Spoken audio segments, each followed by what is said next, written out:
emphasises is that most of us have got what might be called a risk barometer inside us. There's a certain level of risk that we want to take, and if you make it safer for us, we then compensate by doing something you hadn't expected in order to bring our risk levels back up. Now, at simple, obvious examples of that are, you make people wear seat belts, and there's a lot of evidence to show that when you make seat belts compulsory, drivers drive faster. They are, in a sense, compensating to get their risk level back up to their comfort zone, which will vary from person to person according to their temperament, their age, and so forth.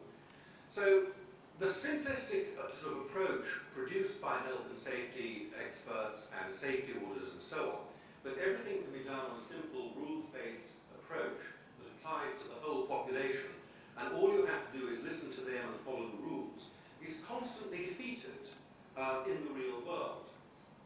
But as bicycling helmets, I think, are compulsory in New Zealand. They're not compulsory in the UK, but you looked at, people write, could you believe it? If you go out without a bicycling helmet and you're a mother, the local newspaper writes a story about what a bad person you are. So they're not actually legally required, but it's very difficult not to wear them because the social pressure is very strong indeed.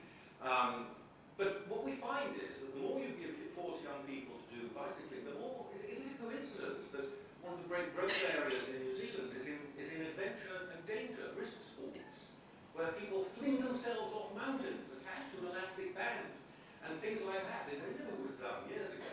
And that's, is there not something going on there about risk compensation, that people are told you have to behave in a very safe, regulated way, increasingly regulated way in the public realm, and what do? They go off and throw themselves off mountains, attached to elastic bags, partly to compensate. So people do not behave in the way the regulators think they behave, and that unpredictability of behaviour means that most of the design thinking that goes into what we do on the streets is actually just false. Now, this is the traditional approach to road safety, therefore.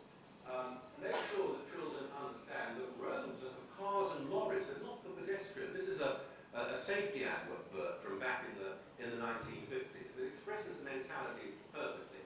Segregation is the key to safety and good order.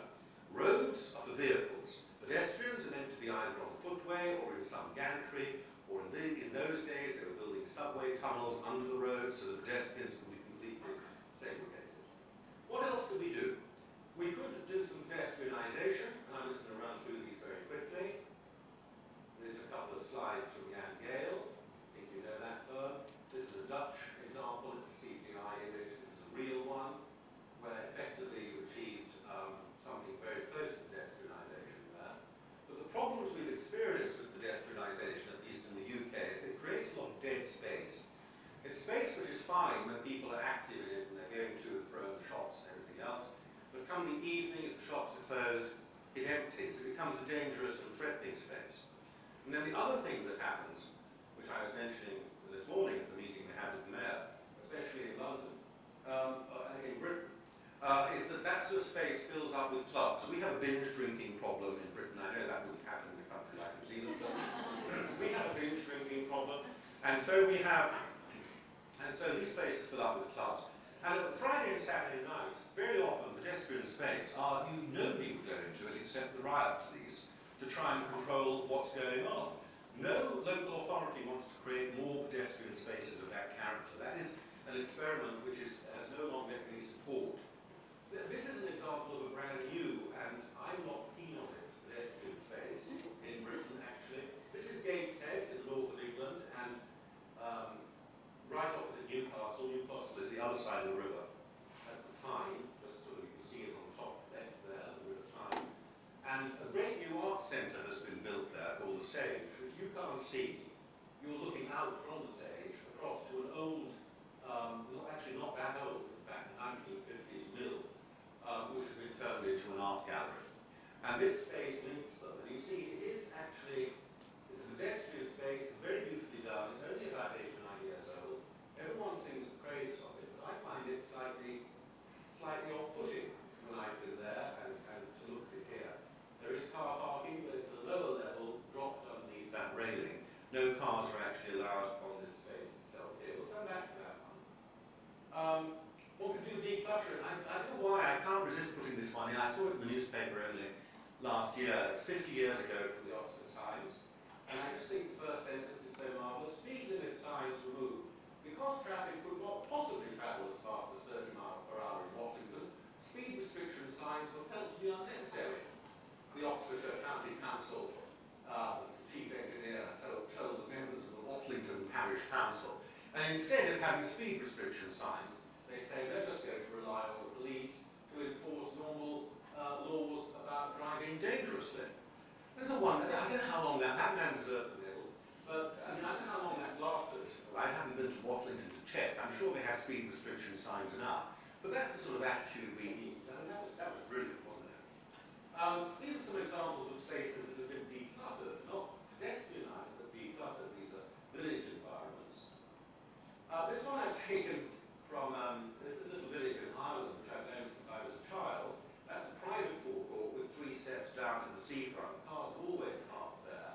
And of course, because it's a private forecourt, nobody can put bollards in on it. You'd think, obviously, therefore, the highways engineers would say it's almost certain case the cars are constantly driving off that thing down the steps.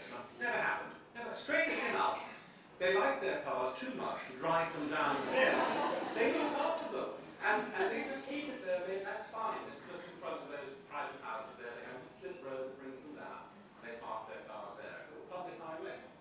The foreground is public, but the forecourt itself is their land. They don't want any bollards to protect them from that. That's in the west of Ireland.